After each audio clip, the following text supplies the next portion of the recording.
د یتیمانو کور. یو سړي د څارویو میله کې پسه واخیست. کله چې کور ته راورسېدل غوښتل یې له موټر څخه یې راکوز کړي. د موټر څخه د راکوزېدو پر مهال پسه منډه کړه او وتښتېد. سړي ورپسې منډه کړه تر څو یې راونیسي، خو ناڅاپه پسه یو کور ته دننه شو. دا کور د یتیمانو و. د یتیمانو مور به هره ورځ په دروازه کې انتظار کاوه چې څوک به ورته په دروازه کې یو څه د خوراک او څښاک لپاره پرېږدي. دغه کار به هره ورځ د دوی ګاونډیانو کوه. کله چې پسه د یتیمانو کور ته دننه شو، د یتیمانو مور له کور څخه راووته. ګوري چې د دوی ګاونډی ابوبکر ستړی او ساه نیونکی دروازې سره ولاړ دی. د یتیمانو مور ورته وویل چې الله تعالی دې درته صدقه قبوله کړي ابوبکره. مېرمنې ګمان کوو چې ده دا پسه صدقه کړی دی.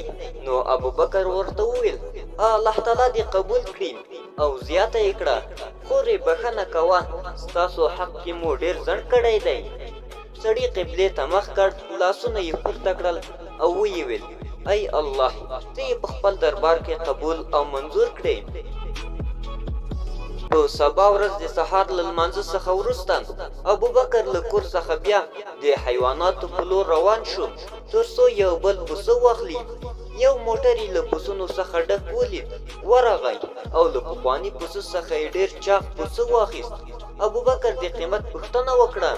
پلورونکي ورته وویل چې دا مفت دی او د دې سبب دا دی چې سږکال الله تعالی ماته ډېر زیات څاروي راکړل او ما نظر منلی و که چیرې د میږو رمه مې زیاته شوه نو اول اخیستونکي ته به څاروی مفت ورکوم او دا ستا حق دی.